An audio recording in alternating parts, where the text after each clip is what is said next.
साल 2025 के अंत में होने वाले बिहार विधानसभा चुनाव से जुड़े कई सारे सवाल हैं, जिसमें सबसे बड़ा सवाल यह है कि क्या बिहार के नेता प्रतिपक्ष तेजस्वी यादव मुख्यमंत्री बन पाएंगे या नहीं बन पाएंगे। अब यहाँ पर कुछ ऐसी शर्तें बताई जा रही हैं, या यूं कहूँ कुछ ऐसे दिलचस्प आंकड़े बताए जा रहे हैं जिनको अचीव करके ही तेजस्वी यादव मुख्यमंत्री कुर्सी पर आ सकेंगे, यानी मुख्यमंत्री कुर्सी हासिल कर सकेंगे। लेकिन उन सब में सबसे दिलचस्प बात यह है कि अभी तक जिस महागठबंधन का नेतृत्व तेजस्वी यादव कर रहे हैं, उसी महागठबंधन के कई नेता ऐसे हैं जो तेजस्वी को एज अ सीएम फेस के रूप में एक्सेप्ट नहीं कर रहे। सवाल वहीं से उठना शुरू हो जाता है कि जब महागठबंधन के कुछ साथी ही तेजस्वी को स्वीकार नहीं कर रहे, तो आगे क्या जनता स्वीकार करेगी या नहीं। तो चलिए इन्हीं सवालों का जवाब देता हूं, लेकिन उससे पहले कि आप अगर चैनल को सब्सक्राइब नहीं करें हैं तो चैनल को सब्सक्राइब कर दें, ताकि बिहार चुनाव से जुड़ी हर छोटी बड़ी आपको अपडेट मिलती रहे। तो जैसा कि आप जानते ही हैं, महागठबंधन की कुछ बैठकें हुई। कुछ बैठकों के बाद ना तो सीट शेयरिंग के फॉर्मूले को लेकर, ना सीएम फेस को लेकर, ना डेप्यूटी सीएम फेस को लेकर बातें क्लियर हुई। लेकिन इन सब के बीच सबकी नज़रें एक मुद्दे पर टिकी हुई हैं कि क्या तेजस्वी मुख्यमंत्री बन पाएंगे या नहीं। क्योंकि ये बयान हमारी तरफ से तो जो बात रखी जा रही है वो इस वजह से रखी जा रही है क्योंकि खुद तेजस्वी यादव ने महागठबंधन की बैठकों से पहले अपने आप को एज अ सीएम कैंडिडेट के रूप में ही प्रस्तुत किया है। कुछ बड़ी बैठकों में, कुछ बड़े मंच से उन्होंने कहा कि आपका बेटा तेजस्वी जब मुख्यमंत्री बनकर आएगा, आपका बेटा जब कुर्सी पर आएगा, आपका बेटा जब सत्ता में आएगा, आपका भाई जब सत्ता में आएगा, तो हर वो काम करेगा जो अब तक नीतीश सरकार ने नहीं करे हैं। तो यानी कि तेजस्वी यादव ने अपने आप को खुद ही सीएम फेस घोषित कर दिया। लालू यादव भी कह चुके हैं कि अब की बार तेजस्वी सरकार, और साथ ही साथ आरजेडी का हर एक नेता चाहता है तेजस्वी सीएम बने। लेकिन कांग्रेस के कुछ नेताओं ने इस बात पर अभी सहमति नहीं जताई है, और ऐसे में अब आप में से बहुत सारे लोग कहेंगे कि कांग्रेस की सहमति की हमें जरूरत भी नहीं है, या वाम दल या तमाम दलों की हमें जरूरत भी नहीं है, अकेला तेजस्वी काफी है। लेकिन सच्चाई यह है कि बिहार के जो आंकड़े हैं वो इस बात की गवाही देते हैं कि कहीं ना कहीं तेजस्वी भी ये बात जानते हैं कि गठबंधन की आवश्यकता तो पड़ेगी। इसका जीता जागता उदाहरण है साल 2020 के चुनावी नतीजे। अगर नीतीश कुमार भी यही सोच लेते कि साल 2015 में हमने आरजेडी का साथ दिया तो महागठबंधन की सरकार हमारी वजह से बनी, तो हम तो अकेले काफ़ी हैं, अगर यही वो सोच लेते और 2020 में अकेले उतरते, तो शायद वह सरकार में मुख्यमंत्री के तौर पर खुद वापस नहीं आ पाते। क्योंकि 2020 के चुनाव में 115 सीटों पर लड़ने वाली जेडीयू को सिर्फ 43 सीट मिली थी, और गठबंधन के साथियों के दम से ही वह मुख्यमंत्री बन पाए थे। और जब बाद में महागठबंधन में आए तो भी महागठबंधन के साथियों के दम की वजह से ही मुख्यमंत्री बन पाए। यानी बिहार का समीकरण महाराष्ट्र झारखंड जैसा बन गया है, जहां पर गठबंधन की सरकार ही इंपॉर्टेंट भूमिका में रहती है। इसीलिए ज़्यादातर बड़े दल, चाहे वह राष्ट्रीय पार्टियां हों, क्षेत्रीय पार्टियां हों, अकेले चुनाव न लड़ने की दिशा में साथ मिलकर चुनाव लड़ रहे हैं। अभी एनडीए की अगर हम बात करें तो एनडीए में बीजेपी, जनता दल यूनाइटेड, हिंदुस्तानी आवाम मोर्चा, चिराग पासवान की पार्टी, उपेंद्र कुशवाहा की पार्टी, ये सब हमें साथ में देखने को मिल रही हैं। और वहीं दूसरी तरफ आरजेडी के साथ वाली महागठबंधन की बात करें तो आरजेडी हो गए, कांग्रेस हो गए, साथ ही साथ वाम दल हो गए, वीआईपी यानी विकासशील इंसान पार्टी। टोटल 6 पार्टियां हैं। इसमें 7वीं पार्टी हेमंत सोरेन की पार्टी के जुड़ने के चांसेस हैं, जो कि जुड़ेंगे उनका कहना है। और साथ ही साथ पशुपति पारस आते हैं नहीं आते हैं वह उनके ऊपर है। अब बात तेजस्वी के मुख्यमंत्री बनने की करते हैं कि क्या भविष्य में उनका सीएम बनना लिखा है या नहीं। देखिए, ना तो हम कोई भविष्यवाणी कर रहे हैं, ना ही किसी का मन पढ़ के अपने जो है बातें रख रहे हैं। आंकड़ों के आधार पर बातें करें तो आरजेडी ये बात जानती है कि साथी दलों को भी मजबूत करना आवश्यक है, जिसमें कांग्रेस सबसे बड़ी भूमिका में है। अगर कांग्रेस के 2020 के आंकड़ों की ही बात करें तो करीब 70 सीटों पर लड़ने वाली कांग्रेस 19 सीटें जीती थीं, जबकि उससे पहले की अगर हम बात करें तो जब नीतीश कुमार के साथ आरजेडी, जेडीयू और कांग्रेस साथ मिलकर लड़ी थी तो उन्हें ज़्यादा फायदा हुआ था। 8 सीटों का नुकसान पिछली बार हुआ था, जबकि वोट परसेंटेज में करीब 2.5% से ज़्यादा का इजाफा हुआ था।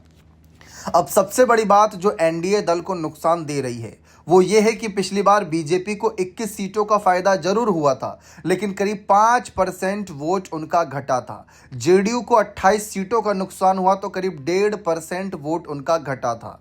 लेकिन इन सब के बीच आरजेडी का बेहतरीन वोट बैंक था, 144 सीट पर लड़े थे, 75 सीट जीते थे। वो कहीं ना कहीं सीट जीतने के मामले में स्ट्राइक रेट सबसे बेहतर था बीजेपी का। यही कारण है कि आरजेडी इस वक्त मुख्य भूमिका वाली पार्टी बताई जा रही है। कांग्रेस के जहां बाकी दल के कुछ कांग्रेस के कुछ नेता ये कह रहे हैं कि बहुमत आने के बाद फैसला करेंगे, तो बहुत से नेता ये कह रहे हैं कि हम भी जानते हैं कि आरजेडी सबसे बड़ी पार्टी है महागठबंधन में, और ना सिर्फ महागठबंधन में बल्कि बिहार में वोट परसेंटेज के मामले में आरजेडी बड़ी पार्टी है। तो ऐसे में ये बात लाजमी है कि अगर कल को चुनाव हम जीत भी जाते हैं तो आरजेडी का पलड़ा भारी होगा और सीएम तो उन्हीं का बनेगा। और सभी आरजेडी नेता एक ही स्वर में ये बात कह रहे हैं कि सीएम तो तेजस्वी ही बनने चाहिए। अब बात आती है शर्तों की।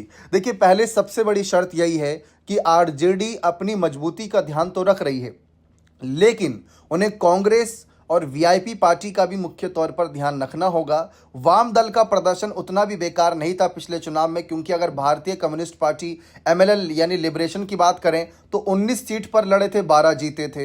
वहीं भारतीय कम्युनिस्ट पार्टी की बात करें, वो 6 सीटों पर लड़े, 2 जीते। भारतीय कम्युनिस्ट पार्टी मार्क्सवादी करे, वो 4 सीटों पर लड़े और 2 जीते। तो उनका प्रदर्शन उतना बेकार भी नहीं था। लेकिन कांग्रेस का प्रदर्शन थोड़ा निराशाजनक था, जहां 70 पर लड़े और 19 जीते। जबकि विकासशील इंसान पार्टी तो एनडीए के साथ मिलकर 11 सीटों पर लड़ी थी और 4 सीट जीती थी। तो उनके स्ट्राइक रेट पर तेजस्वी को ध्यान रखना जरूरी है, ताकि साथी हाथ बढ़ाने वाली जो एक मुहावरा कह ले वो यहां पर लागू हो और सबके साथ से, जैसे नीतीश कुमार पिछली बार कम सीटें पाने के बावजूद भी मुख्यमंत्री बन गए, वैसे ही तेजस्वी आगे आ सके। हाल ही में 2 संकेत मिले कि तेजस्वी महागठबंधन का सीएम चेहरा है। पहला, कोऑर्डिनेशन कमेटी का अध्यक्ष बनाए गए, और दूसरा, जो बैनर पोस्टर लग रहे हैं गठबंधन की बैठकों के, उसमें एकमात्र चेहरा तेजस्वी यादव का देखने को मिल रहा है। मुझे नहीं लगता कि यह सवाल ही बनता है कि महागठबंधन का सीएम फेस कौन बनेगा। बाकी सवाल जितने मुंह उतनी बातें तो रहेंगी। अब दूसरी सबसे बड़ी शर्त यह आती है कि कहीं ना कहीं तेजस्वी यादव को इस बात का भी ध्यान रखना होगा कि एनडीए दल को हराने के लिए अगर महागठबंधन बना है तो महागठबंधन बिल्कुल अंत तक, चुनाव जीतने के बाद तक भी बना रहे।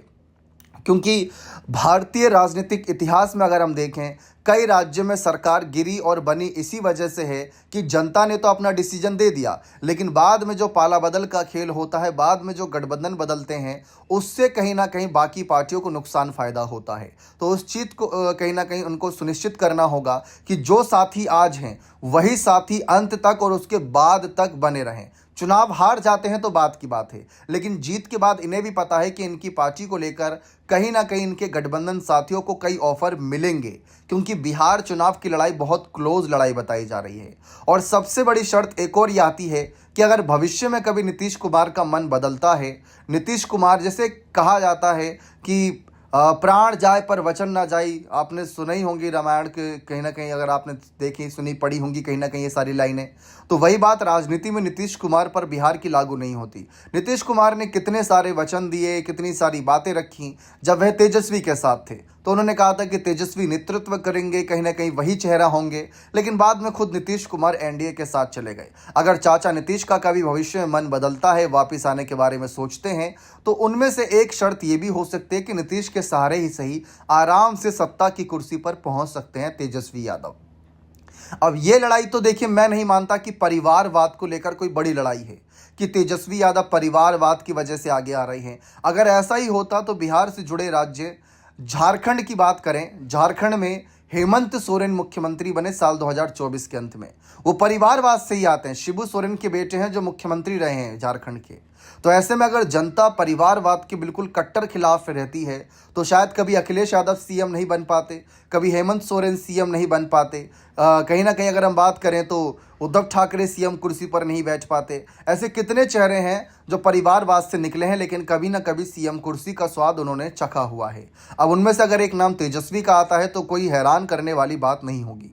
लेकिन अब सबसे बड़ी बात, एनडीए दल की उन रणनीतियों पर इन्हें हमला करना होगा जहां एनडीए दल सबसे मजबूत है, और मजबूत है अपने गठबंधन साथियों की वजह से। क्योंकि लोकसभा चुनाव के नजरिए से चिराग पासवान की पार्टी का स्ट्राइक रेट 100% था, 5 में से 5 सीट जीती, जबकि 12 सीट पर जेडीयू जीती, 12 सीट पर बीजेपी जीती, यानी टोटल बिहार के 40 लोकसभा में से 30 सीट एनडीए के पास गई। भले ही विपक्ष ने थोड़ी बहुत सेंधमारी करी, लेकिन क्या उसका फायदा विधानसभा चुनाव में मिलता है या नहीं, ये भविष्य में देखना बेहद दिलचस्प रहेगा। अब आप बताइए कि क्या आपको इन हालातों में लग रहा है कि तेजस्वी यादव सीएम कुर्सी की कहीं ना कहीं करीब हैं?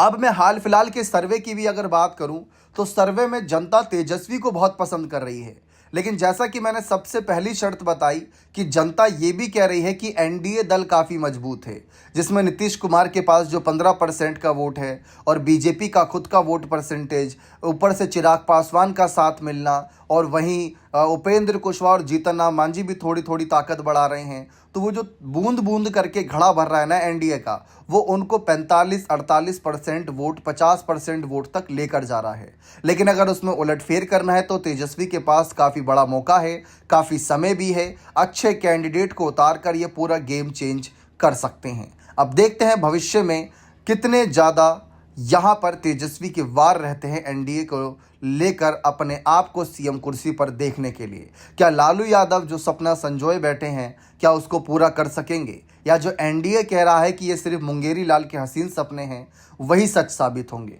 आपकी क्या राय है इस मामले पर? अपनी राय कमेंट सेक्शन में जरूर दीजिएगा। बहुत बहुत शुक्रिया।